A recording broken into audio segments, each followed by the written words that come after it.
Hi guys, welcome to our first video featuring egg curry. This is a recipe in curry that Vinod and I would often make at home anytime we'd have leftover eggs or just really wanted something quick, easy, and somewhat healthy at home for brunch. So what's funny is also this is the first staff meal I ever made at my first kitchen job. A few years back when I was at Kimski, there were extra eggs, so I was super excited to share it with the team and made egg curry. So that's what I'm going to show you today, is how to make the spice blend for egg curry. It's only 4 ingredients. You have fennel seeds, ground coriander, turmeric, and red chili powder. First things first, it's like a quick 2 to 2 to 1 to 1 ratio. So for the recipe that we have on our website, it's 2 teaspoons of each, and then 1 teaspoon of turmeric and a teaspoon of chili. So one thing to note, I am using Kashmiri chili, but you can use cayenne if you like things extra spicy, or smoked paprika. For the blend, I like to start off with the whole spices first. So I put in the seeds first, fennel seeds.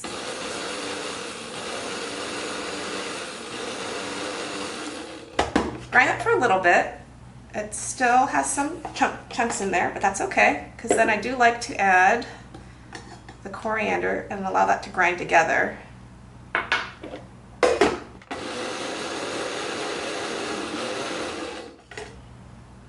And then finish it off with, to give it a good mix, the turmeric, and then your red chili of choice.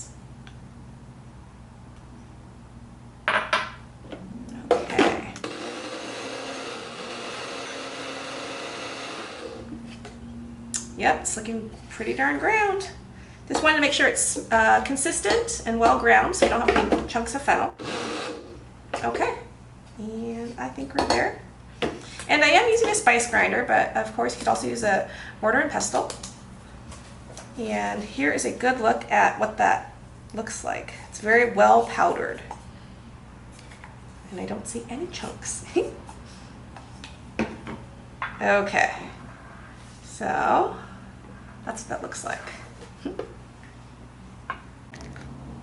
Okay, so we'll go through all of the ingredients for egg curry, and it involves just onion, tomato, ginger, garlic, chili, and optional sprig of curry leaves, the spice mix we just made, 1 cup of coconut milk, and 6 boiled eggs.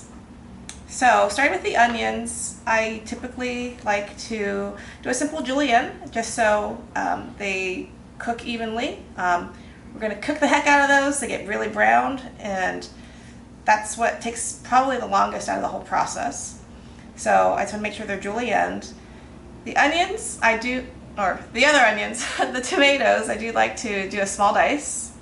Again, more for even cooking temperature. And then the ginger and garlic, those I do like to mince, and this is roughly like a tablespoon of each. The green chilies, same as well. Now the coconut milk, I do use canned coconut milk, and oftentimes it settles. So when you measure out 1 cup, I like to really shake it up really well. And yes, this is upside down because in addition to shaking it, I like to flip it and then open the can from the bottom so that it's not settled. It just needs to be very well mixed. Okay, and so those are the main ingredients. And then the eggs, my preference is to soft boil those about 11.5 minutes. All right, so I'm just getting my wok ready. It's on about a medium heat, and I've put about a few tablespoons of oil, canola or vegetable oil, but I am using canola oil. That's what I have on hand. And just want to let that start shimmering, just make sure it's hot enough. And if I'm not sure, sometimes I just take like one of my onions and just throw it in and see where it's at. And it is definitely sizzling. Okay, so once I hear that sizzle, I know it's hot enough, and so I'm going to put the rest of my julienne onions in.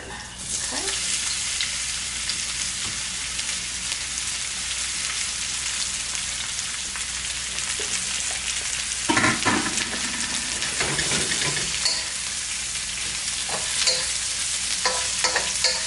onions takes the longest time of the process because I do like to really brown my onions. Of course, don't burn them, but really caramelize them. So I'm just going to give them a quick stir. And one little fun trick, you don't have to, but I do like to salt as I go. And if you do start up here, while you're doing your onions, if you add some salt, I'm using kosher salt, it helps extract some of the liquid from those onions to help accelerate the cooking process.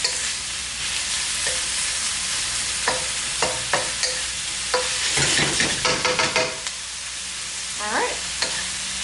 Okay, so my onions are getting quite browned. So this is the time where I'm going to take my curry leaves and remove them from the stem. And I just slightly squash them to get the beautiful smell out of those. And then put my ginger, garlic as well. I tend to do this after the onions so that these don't get burned.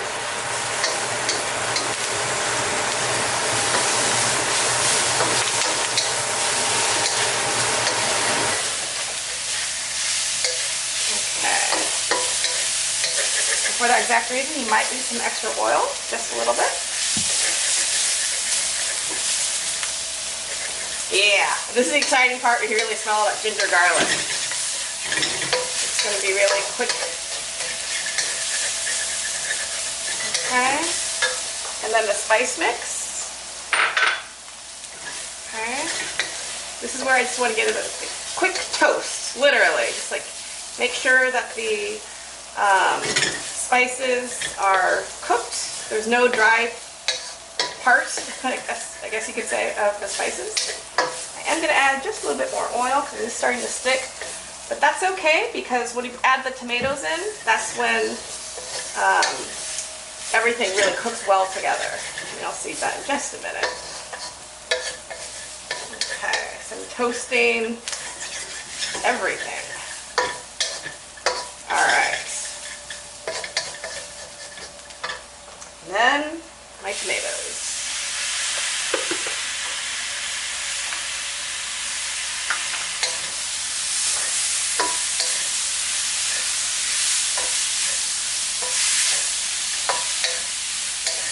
Give that a nice little coat. Add just a little bit of water.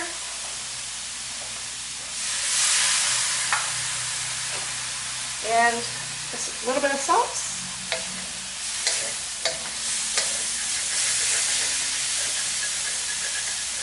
Alright, just get all that goodness that is brown on the bottom. And that's where we get another layer of flavor. Alright, now we're going to just let that sit. The tomatoes cook down until they're soft, and we'll come back to that in just a minute. Okay, while it was cooking, I did add a few tablespoons of water just to keep it cooking well together. And I think we're getting to a really great place with this tomato softening. Okay, and so as that's almost done, I'm getting my coconut milk and my eggs ready. The eggs, when I'm making this at home, I do like to just cut them in half. At the restaurant, we did keep them whole. That was how we did it there. But you can also just score the eggs and drop them in your curry when it gets to that point. But get all your eggs ready. The recipe on our website, it's about meant for 6 eggs. And get your spoon ready to taste your gravy because this is where you want to taste this to your liking before you drop your eggs in. Okay? Yeah. So, since it is coconut milk, I'm going to make sure that I'm on a lower flame. So I don't want it to overboil or just get too hot for that matter. Alright, let's pour that in. And I have a little bit of extra water just to maximize all of that great coconut milk in there. Okay.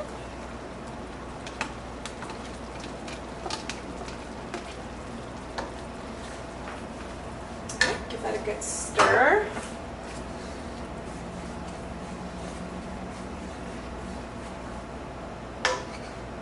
what's happening. This is my favorite part, to taste the gravy.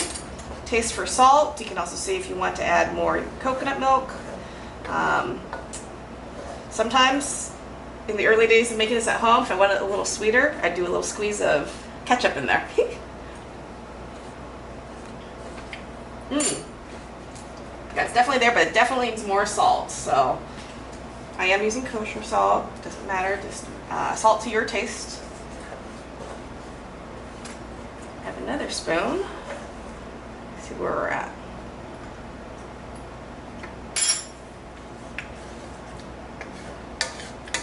Yes. Okay, it does happen. Sometimes you might oversalt it, but you can add more coconut milk if you need to. But this is perfect. Okay. So I can get a good look at the gravy. And also, if you just want it more thin, you can add more water if you like. But I'm really happy with the consistency of this gravy. So with that, the eggs are going in. Good.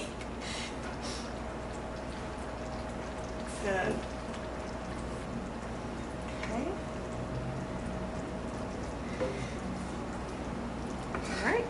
I'm just going to let this literally all sit together for a few minutes. Those eggs are now at a good temperature. You can submerge them, I do like to, or you can leave them literally on top and then garnish it with either garlic chives or cilantro, or as is. Okay, so now that the egg curry is ready, enjoy this with your favorite flatbread, whether it's a chapati, parota, or naan. You could do any of those, or appam, of course, or rice. You have so many options. So enjoy. Thanks, guys.